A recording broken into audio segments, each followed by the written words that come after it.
Praise Lord, praise Lord, praise Lord. Hallelujah, hallelujah, hallelujah. सबको जय मसीह की। जय मसीह की। परमेश्वर, हमारा परमेश्वर जो सबका परमेश्वर है, वो जो फैसला कर लेता है, निश्चय कर लेता है, वो उसको पूरा करता है। आज के सुसमाचार के लिए परमेश्वर की बेटी प्रार्थना करेगी। सबको जय मसीह की।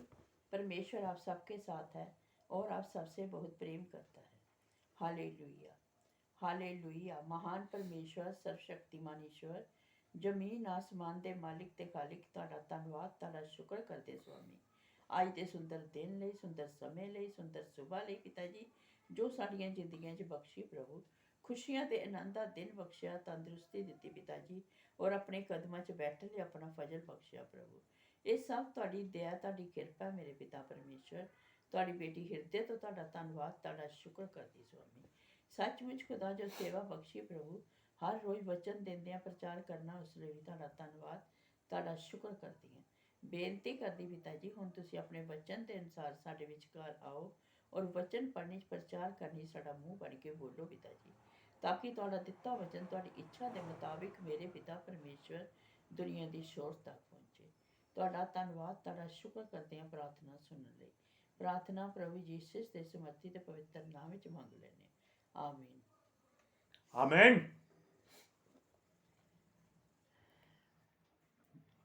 ध्यान से सुनिए इस बात को।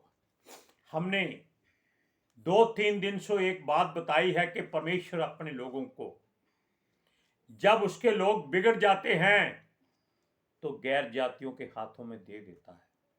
आप जानते हैं कि हिंदुस्तान में मसीही लोगों की बुरी हालत हो रही है, उसको गैर जातियां रौंद रही हैं, उनके बच्चों को मारा जाता है, पास्टरों को पीटा जाता है, उनकी चर्चों को तोड़ दिया जाता है, उनकी मूर्तों को तोड़ दिया जाता है।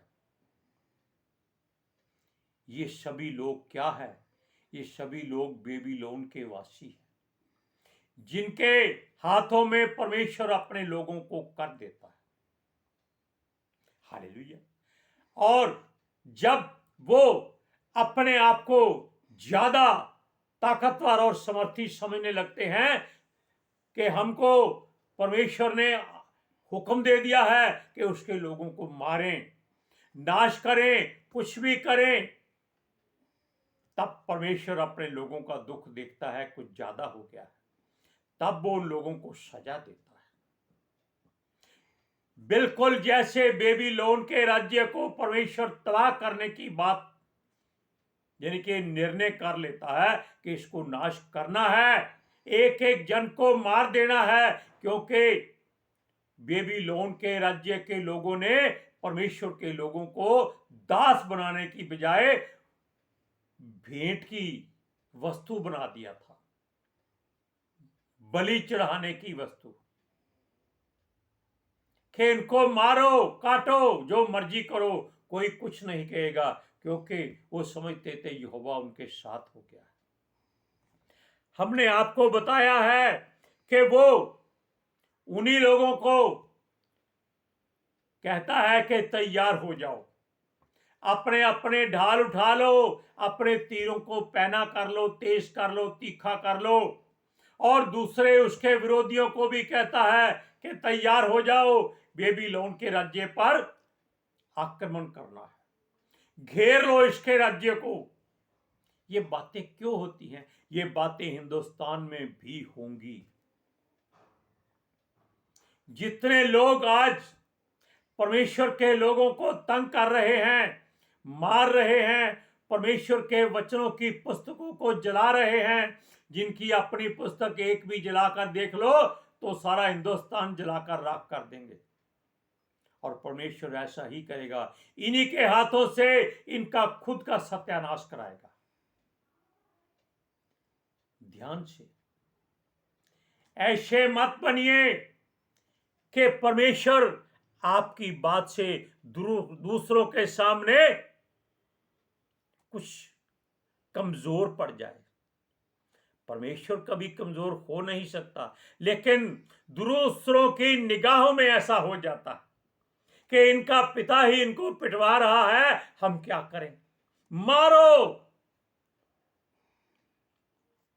हिंदुस्तान में आज गैर जातियां गवाही दे रही हैं।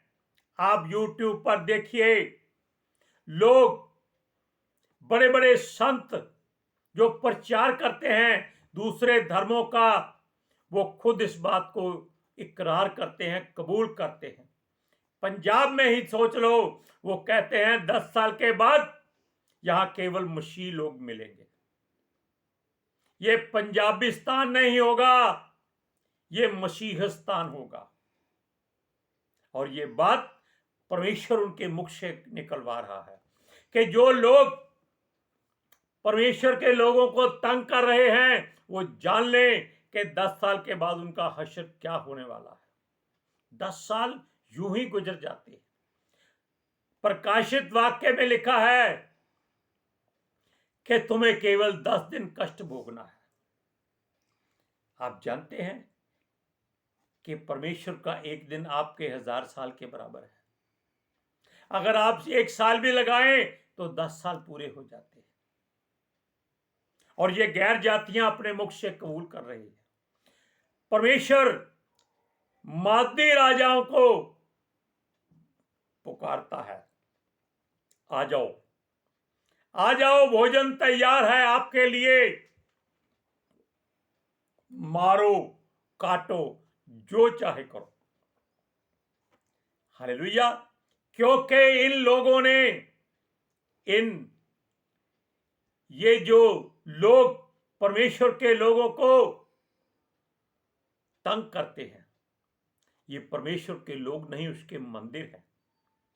और उसके मंदिर को जो गिराने की कोशिश करता है, परमेश्वर उसका सत्यानाश कर देता है। बाइबल जला देंगे, कोई बात नहीं, कागज की है और बन जाएगी। लेकिन परमेश्वर का मंदिर जला गया, जल गया, तो वो दोबारा वापस नहीं आएगा।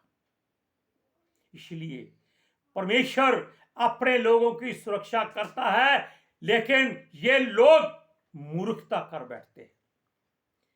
वो कहता है बाबुल की शहरपनाह के विरुद्ध झंडा खड़ा कर दो, बहुत पहरुए बिठा दो, यानी कि बेबीलोन के आसपास चारों तरफ घातक बिठा दो कि जो बेबीलोन से बाहर निकले उसको काट डालो, मार डालो। अंदर वो भूख से मर जाएंगे, प्यास से मर जाएंगे, बाहर निकले को तुम्हारी तलवार से मर जाएंगे। सुनिए, वो कहता है घात लगाने वालों को बिठाओ। घात लगाने वाले होते हैं जो छुप कर बैठ जाते हैं, जैसे शेर, सिंह जिसको बोलते हैं, वो झाड़ियों में छुप जाता है शिकार को देखते हुए। जब शिकार पास आता है तो झपट्टा मारकर उसको फाड़ डालता है, छोड़ता नहीं, खा जाता है। वो कहता है यहोवा ने बाबुल के रहने वालों के विरुद्ध जो कुछ कहा था वह अब करने पर है, वरन कर दिया है। परमेश्वर का हुक्म सुन लीजिए, उसका बेटा यीशु मसीह आने वाला है, और वो संसार कहता है कि वो बादलों पर आएगा, वो अग्नि रथों में सवार होकर आएगा। बादल अग्नि से भरे हुए होंगे, पानी से नहीं। यानी कि वो आग के बवंडर पर बैठकर आएगा, और उस आग से ये सब लोग नाश हो जाएंगे, जल जाएंगे। लेकिन उसके बच्चे, उसके बेटे, उसके मंदिर, उसके स्वर्गदूत आकर उठा के ले जाएंगे, हमको भी ले जाएंगे। ये हम इस बात का दावा करते हैं, विश्वास करते हैं, परमेश्वर पर भरोसा करते हैं। सुनिए, हे बहुत जलाशयों के बीच में बसी हुई और बहुत भंडार रखने वाली, किसको बोल रहा है? बेबीलोन की रहने वाली जाति। उसके चारों तरफ नदियां थी। वो सोचते थे अगर वो आग लग गई तो पानी से उनकी आग खुद ब खुद बुझ जाएगी। ऐसा नहीं हो सकता। अगर पानी में परमेश्वर आग लगा दे तो वो क्या करेंगे? आप जानते हैं कि सदोम और अमोरा पर जो बर्फ के गोले गिरे थे वो आग से भरे हुए थे। हालेलुया। वो कहता है अब इनका अंत आ गया है, क्योंकि यहोवा तक उसके लोगों की पुकार पहुंच चुकी है। आप वचन को पढ़िए, यिर्मयाह की पुस्तक 51 अध्याय उसका 11, 12 और 13 वचन।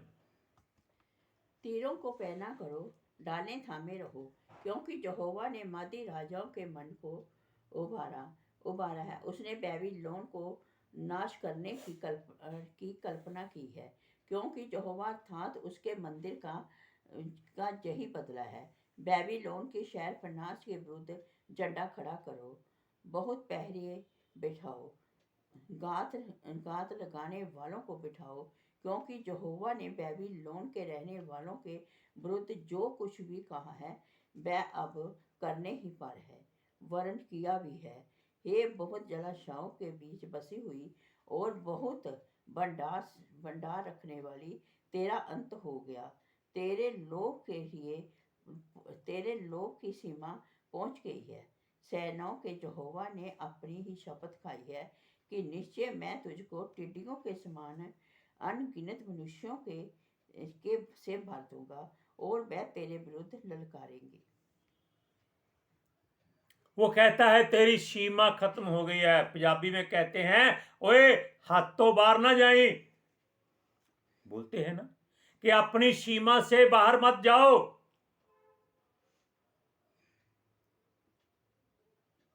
इसीलिए परमेश्वर ने अपनी शपथ खाकर ये कहा है कि तेरा राज्य ऐसे लोगों से भर जाएगा, वो तेरे राज्य में आकर तुझको ही ललकारेंगे। परमेश्वर के लोग बुद्धू थे, वो इनकी बातों में आ जाते थे और अपने परमेश्वर के नाम को अपवित्र करते थे। लेकिन परमेश्वर जानता है कि ये सब उसकी मर्जी से हो रहा है। वो लोगों के राज्यों को ऐसे खाली कराता था। पहले अपने लोगों को भेजता था, वो उनको तंग करते थे, फिर परमेश्वर उनको ऐसा तंग करता था, उसके विरुद्ध छावनी बिठवा देता था। हालेलुया। अब सुनिए, यिर्मयाह परमेश्वर की महिमा कर रहा है, वडियाई कर रहा है। वो कहता है, क्या कहता है? वो कहता है परमेश्वर ने अपनी सामर्थ्य से धरती को बनाया है। ये सच्ची बात है। आपने उत्पत्ति का पहला वचन पढ़ा होगा। आदि में परमेश्वर ने आकाश और पृथ्वी की रचना की थी। क्यों की थी? अरे उसके साथ खेलने वाला कोई नहीं था, बोलने वाला कोई नहीं था, वचन उसके मुख में रहता था, पवित्र आत्मा जी चारों तरफ मंडलाते रहते थे। परमेश्वर अकेला बोर हो गया, इसीलिए उसने अपने मंदिरों को बनाया ताकि वो उनसे खेला करे। और यिर्मयाह उनकी प्रार्थना सुनता है और परमेश्वर की महिमा करता है। वो कहता है जगत को उसने अपनी बुद्धि से स्थिर किया है। और आप जानते हैं कि जगत अपनी जगह पर अडिग खड़ा है। धरती घूमती है, उसके साथ करोड़ों अरबों खरबों तारे घूमते हैं, बड़े बड़े छोटे छोटे, जो सूर्य से भी लाखों गुना बड़े हैं। फिर भी उनकी रोशनी धरती तक नहीं पहुंच सकती। जिसको परमेश्वर ने चुना है, जिसकी रोशनी परमेश्वर ने बढ़ाई है, वो धरती तक पहुंचती है। हालेलुया। अब सुनिए, उसने अपनी प्रवीणता से आकाश को तान दिया है। क्या आकाश कोई छतरी है? क्योंकि उसको कोई छू नहीं सकता। लाखों जहाज उसमें चलते हैं, अगर वो छतरी की तरह होता तो उसमें कहीं ना कहीं जहाज अटक जाते। लेकिन जहाज आपस में टकरा जाते हैं, आकाश को कुछ फर्क नहीं पड़ता, क्योंकि वो हमारी आंखों का एक ऐसा नजरिया बन गया है, एक हद, एक सीमा बन गई है, हम उसके आगे देख नहीं सकते। अगर ऐसी बात होती तो हम घर में बैठकर जब भी ऐसी बात बन के सोचते, छत पर चढ़कर देख लेते कि परमेश्वर अपने स्वर्ग में क्या कर रहा है। ऐसा नहीं हो सकता। नरक में क्या हो रहा है हम ऐसा देख सकते थे, लेकिन परमेश्वर ने हमारी निगाह की एक लिमिट, एक सीमा बना दी है। हालेलुया। सुनिए, क्योंकि जब वह बोलता है तो आकाश में जल का बड़ा शब्द होता है। आप जानते हैं कि परमेश्वर जब जल बरसाने वाला होता है तब क्या होता है, बड़ी गर्जना होती है, गड़ गड़ गड़ गड़ गड़ गड़ गड़, बिजली चमकती है, उसकी रोशनी इतनी तेज होती है आंखें नहीं खुलती, और वो किस पर गिर पड़ेगी कोई नहीं जानता। तब लोग क्या कहते हैं कि परमेश्वर आकाश में दौड़ रहा है। क्यों दौड़ रहा है? वो बादलों को दबाता है ताकि वर्षा हो, लेकिन जहां वो चाहता है वर्षा वहीं होती है, उसके अलावा कहीं नहीं होती। वो चाहे तो रेगिस्तान में वर्षा करके नदियां बहा दे, वो चाहे तो सारे जलाशयों को सुखा डाले, उसकी मर्जी है। हालेलुया। वह परमेश्वर पृथ्वी की छोर से कोहरा उठाता है। आप सुबह उठकर देखिए, चारों तरफ धुंध ही धुंध होती है, आप उसमें ऐसे हाथ मारिए, आपके हाथ पर बर्फ जम जाएगी। क्यों? ये कोहरा है जो जम जाता है। परमेश्वर की बात किसी को दिखाई नहीं देती, केवल सुनाई देती है, क्योंकि परमेश्वर किसी को दिखाई नहीं देता, महसूस होता है। हालेलुया। और सुनिए, बिजली बनाना अपने भंडार से पवन निकाल कर ले आता है ताकि वो चलती रहे। मनुष्य, पशु, सरीखे ज्ञान रहित हैं, सब क्या है? सितारों को अपनी खोदी हुई मूर्तों के कारण लज्जित होना पड़ेगा। क्यों होना पड़ेगा? ये लोग तारों की पूजा करते हैं, जबकि परमेश्वर अपने तारे को लोगों के आगे भेजता था कि इस तरफ जाओ, इस तरफ रास्ता बनाओ, इस तरफ रास्ता बनाओ। क्या ये सड़कें ऐसे ही बन जाती हैं? ये परमेश्वर उस मनुष्य के दिमाग को खोलता है और उसके पर अपना नक्शा बना देता है कि ऐसे सड़कें जाएंगी, इस तरह शहर होगा। क्या पहले सड़कें थी? केवल वो तारे को देख देख कर चलते थे कि सूर्य किस तरफ से उठा है, किस तरफ से डूबेगा। आप जानते हैं कि ये बातें यीशु मसीह के जन्म के समय हुई थी। पूरब से ज्योतिषी गए थे, उनके आगे आगे सितारा चलता था। अगर वो चाहते कि ये सितारा चल रहा है, वहीं उसके बैठकर आराधना शुरू कर देते, पूजा पाठ शुरू कर देते, वहां मंदिर बन जाते, बड़े बड़े भंडार बन जाते। परमेश्वर ने मना किया है, ये मार्गदर्शन के लिए है, ये पूजने के लिए नहीं है। सूर्य रोशनी देने के लिए है, पूजने के लिए नहीं है।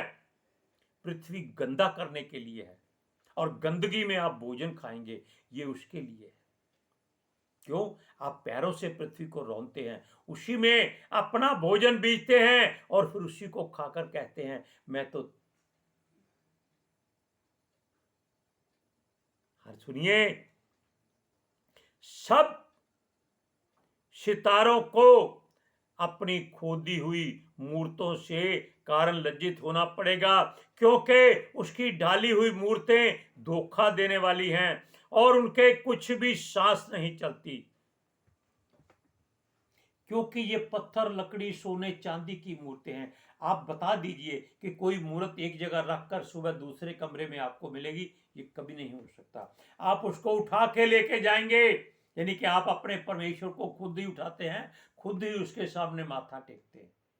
ये उनकी मर्जी है, हमारा इससे कोई लेना देना नहीं है।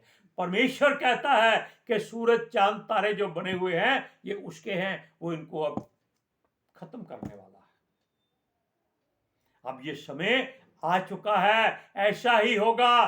क्यों? सारी शर्तें जो बाइबल में लिखी है वो पूरी हो चुकी हैं। आप वचन को पढ़िए, 51 अध्याय उसकी 15 से 17 आयत तक। उसी ने पृथ्वी को अपनी समझ से बनाया और जगत को अपनी बुद्धि से स्थिर किया और आकाश को अपनी प्रवीणता से तान दिया है। जब वह बोलता है तब आकाश में जल का बड़ा शब्द होता है। वह पृथ्वी की शोर से कोहरा उठाता है और वह वर्षा के लिए बिजली बनाता और अपने भंडार में से पवन निकाल ले आता है। सब मनुष्य प्रसु सरीखे ज्ञान रहित हैं। सब सुनारों ने अपनी खोदी हुई मूर्तों के कारण लज्जित होना पड़ेगा, क्योंकि उनको डली हुई मूर्तें धोखा देने वाली हैं और उनके कुछ भी सांस नहीं चलती। वह तो व्यर्थ और ठट्ठे के जोगे हैं। जब उसके नष्ट किए जाने का समय आएगा तब वह नष्ट होगी, परंतु जो याकूब का निज भाग है वह उसके समान नहीं। वह तो सबका बनाने वाला है और इस्राएल उसका निज भाग है। उसका नाम जो सेनाओं का यहोवा है। सेनाओं का यहोवा कहता है कि उसके लोग जो इजरायली हैं वो ही परमेश्वर के लोग हैं और बाकी सब ठट्ठे के योग्य हैं। हंसी मजाक होगा इन पर जब परमेश्वर अपनी महिमा इनको दिखाएगा। इसलिए तैयार हो जाइए, परमेश्वर का वचन पूरा होने में अब समय नहीं है। अपनी मशालों में अभी से तेल भर लीजिए। तेल कोई और नहीं, ये परमेश्वर के वचनों का तेल है, जिसको आप अपने हृदय की कुप्पियों में भर लीजिए, ताकि जब यीशु आए आपकी मशालें उज्जवल हों और वो आपको अपने साथ ले जाए। जिसकी मशाल नहीं जलती होगी वो अंधेरे में गुम हो जाएगा और फिर वहां रोना और चीखना होगा। और परमेश्वर अपनी सेनाओं को भेज रहा है कि ऐसे लोगों को नाश कर दे। आज के सुसमाचार के लिए परमेश्वर की बेटी प्रार्थना करेगी। Hallelujah. Thank you Jesus, thank you Lord, thank you पिता आत्मा जी। ਤੁਹਾਡਾ ਧੰਨਵਾਦ, ਤੁਹਾਡਾ ਸ਼ੁਕਰ ਕਰਦੇ ਸੁਆਮੀ, ਸਾਡੇ ਵਿਚਕਾਰ ਆਉਣ ਲਈ, ਵਚਨ ਪੜ੍ਹਨ, ਪ੍ਰਚਾਰ ਕਰਨੇ, ਸਾਡਾ ਮੂੰਹ ਬਣ ਕੇ ਬੋਲਣ ਲਈ ਪਿਤਾ ਜੀ। ਤੁਹਾਡੀ ਬੇਟੀ ਹਿਰਦੇ ਤੋਂ ਤੁਹਾਡਾ ਧੰਨਵਾਦ, ਤੁਹਾਡਾ ਸ਼ੁਕਰ ਕਰਦੀ ਸੁਆਮੀ। सचमुच खुदा ਤੁਹਾਡਾ ਦਿੱਤਾ ਵਚਨ ਤੁਹਾਡੀ ਇੱਛਾ ਦੇ ਮੁਤਾबिक मेरे पिता परमेश्वर दुनिया की शोर तक पहुँचे। लोग सुनन और सच्चाई ਨੂੰ जानन और सच्चाई ਉਹਨਾਂ ਨੂੰ आजाद करे पिता जी। मैं ਤੁਹਾਡਾ ਧੰਨਵਾਦ, ਤੁਹਾਡਾ ਸ਼ੁਕਰ ਕਰਦੀ ਸੁਆਮੀ। ਤੁਹਾਡੇ ਸਭ ਬੱਚਿਆਂ ਦੇ आत्मा ते हमेशा ਤੁਹਾਡਾ अनुग्रह और शांति बनी रहे। आमीन। हालेलुया, आमीन। अब सब तैयार हो जाइए, अपनी मिसालों में अभिषेक का तेल भर लीजिए। सबको जय मसीह।